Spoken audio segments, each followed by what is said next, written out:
Assalamualaikum everyone, this is Ariba Nadeem. Today I'm gonna teach you computer science of class metric chapter number 4 which is control structure. ठीक है, तो इस chapter के हमारा जो है ऑलरेडी मैं 2 पार्ट्स अपलोड कर चुकी हूँ. ठीक है, ये हमारा थर्ड और लास्ट पार्ट है.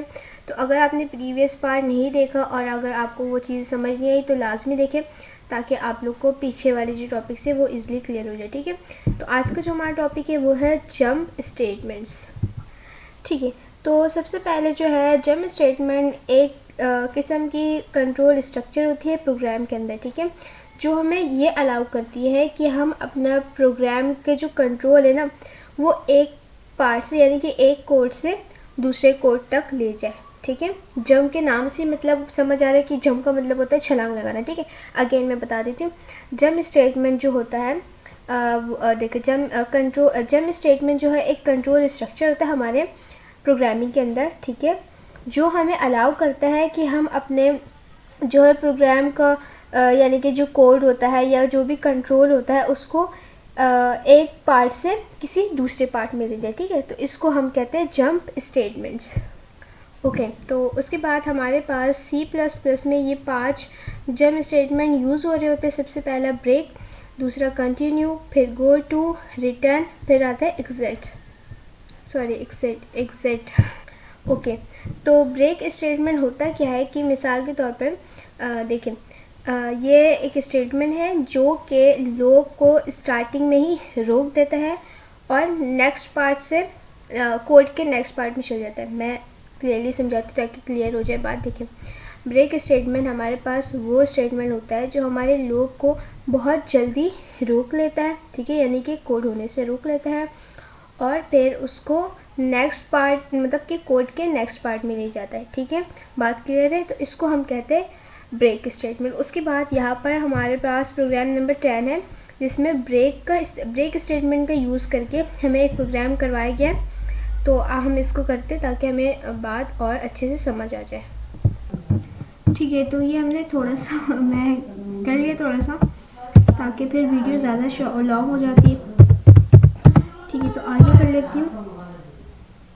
वैसे तो अगर मैं कोड कर लूँ और उसको रिकॉर्ड ना करूँ तो भी इतनी प्रॉब्लम नहीं होती होगी, बट मैं फिर भी कर लेती हूँ ताकि अगर कोई भी कन्फ्यूजन या कोई भी एरर्स वगैरह है तो वो ईजी समझने में.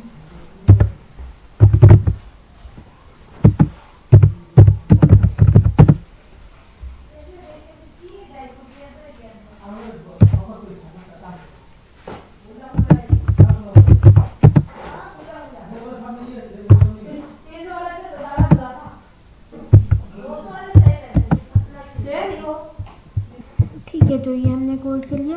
अब इसको हम करते हैं रन. यस,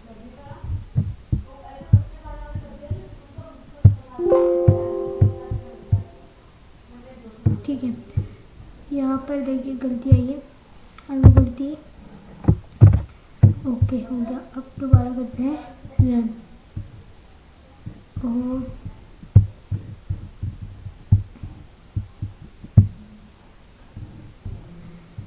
अब यहाँ पर भी कुछ गलती है. देखते हैं उसको कि भाई गलती क्या है. अच्छा ये यहाँ पर गलती है कि हमने इस तरह करा. ठीक है, ये हो गया सेट. अब देखते ये हो रहा है कि नहीं रहा. ठीक है, नहीं हो तो फिर अगेन एरर आ जाएगा. Okay, enter 5 numbers to add.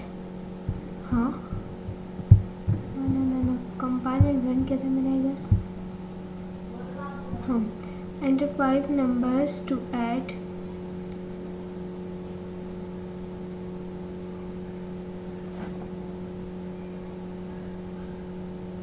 ठीक है, एंटर फिर 40 फिर 70 कितने नंबर है वो 1 2 3 हो गए 3 4 5. ठीक है, सम ऑफ 5 नंबर्स इज. देखो इसमें क्या था कि कहा गया था कि कोई भी 5 नंबर क्या करें एंटर करें। जब हमने इन 5 नंबर को एंटर कर दिया तो फिर उस 5 नंबर का हमें सम करके बता दिया। ठीक है, तो होप सो अभी समझ आ रहा होगा कि किस तरीके से इसमें क्या चीज़ें हुआ है और कोडिंग भी समझ आ गई थी इसकी। ठीक है, उसके बाद जो है हमारे पास कंटिन्यू स्टेटमेंट है। कंटिन्यू स्टेटमेंट में क्या होता है कि ये जो है ना, जो इसका जो करंट स्टेटमेंट होता है ना, वो स्किप करके वो दूसरे उसमें चले जाता है, यानी कि जो उसका नेक्स्ट लाइन में जो कोडिंग हो रही होगी उसमें चले जाता है। फॉर सपोज मिसाल के तौर पर यहाँ पर ये कोई कर रहा है, ठीक है, या मिसाल यहाँ पर मैंने कुछ लिखा तो ये लाइन छोड़ के वो नेक्स्ट लाइन में चले जाता है। ठीक है, तो इसको हम कहते हैं कंटिन्यू स्टेटमेंट। और इसी के साथ फिर यहाँ पर भी दिया हुआ एक कंटिन्यू का यूज़ करके प्रोग्राम, तो हम इसको भी करते हैं। ठीक है, तो ये मैंने डैप खोल लिया, तो इसमें जो मैंने पहले प्रोग्राम किया था ना, मैं वही करी हूँ, मतलब कि जो चीज़ जो न्यू ऐड करनी है वो ऐड करी हूँ, बाकी सब तकरीबन सेम ही। जैसे ये पॉजिटिव नंबर यहाँ पर कुछ और लिखा था वो मैंने हटा दिया, पॉजिटिव नंबर्स। ठीक है, उसके बाद हम यहाँ लगा देते हैं। ठीक है, ओके, उसके बाद ये हो गया। फिर यहाँ पर ये कंटिन्यू स्टेटमेंट यूज़ हो रहा है, तो ब्रेक हटा के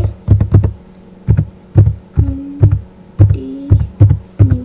ठीक है, उसके बाद सम, ये भी ठीक है, ये भी ठीक है,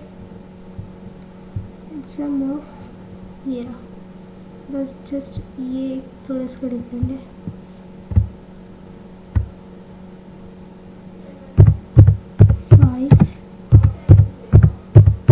पॉजिटिव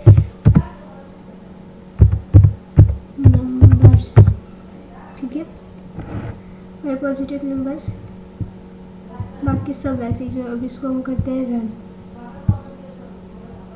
ठीक है, कहा गया एंटर 5 पॉजिटिव नंबर, यानी कि पॉजिटिव नंबर कोई उसमें 0 ना हो, ना ही कोई माइनस। ठीक है, 7 9 2 5 और दूसरा आ जाएगा 3। कितने हो गए, 1 2 3 5 हो गए। अब एंटर।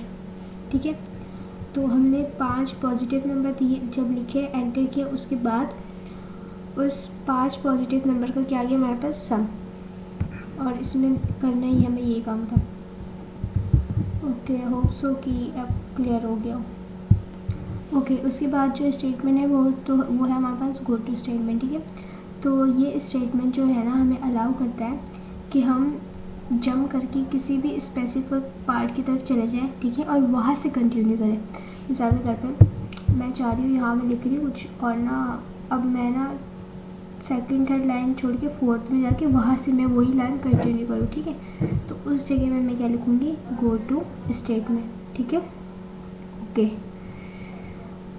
तो इसमें क्या था, अनेबल स्टेटमेंट। ठीक है, आई होप सो ये बात अगेन बता दूँ। देखिए, गो टू स्टेटमेंट में क्या होता है कि जो गो टू स्टेटमेंट होती है वो हमें अलाउ करता है कि हम जंप करके किसी स्पेसिफिक पार्ट या स्पेसिफिक लाइन की तरफ चल जाए और अपना कोड वहाँ से स्टार्ट करें। ठीक है, तो उसको कहते हैं गो टू स्टेटमेंट। ठीक है, इतनी सी बात क्लियर है।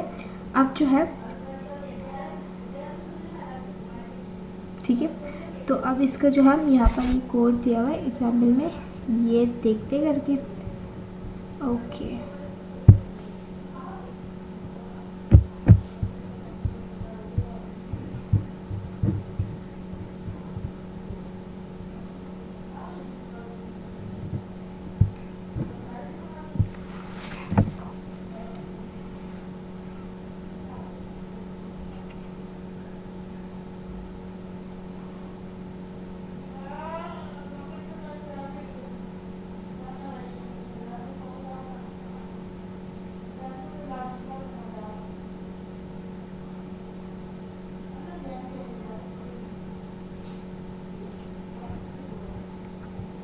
ओके, उसके बाद हमारे पास है return statement.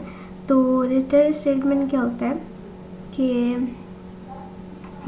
Sorry, return statement में क्या होता है कि ये जो है ना अपने फंक्शन को बहुत जल्दी रोक देता है। ठीक है, और फिर अपने फंक्शन को उस तरफ से स्टार्ट करता है जहाँ से इसको बुलाया जाए। ठीक है, यानी कि मैं आगे बता देती हूँ। ये जो है ना अपना जैसे रिटर्न स्टेटमेंट अपने फंक्शंस को ना बहुत जल्दी स्टॉप कर देता है, यानी कि रोक देता है। ठीक है, फिर वहाँ से अपना रिज़ल्ट या अपने कोडिंग स्टार्ट करता है जहाँ इसको बुलाया जाए या फिर जहाँ इसकी ज़रूरत महसूस हो। ठीक है, तो उसको हम कहते हैं रिटर्न स्टेटमेंट। ठीक है, उसके बाद एग्जैक्ट फंक्शन हम यूज़ करते हैं कोई भी C++ के प्रोग्राम में। जब हम प्रोग्राम कर रहे होते,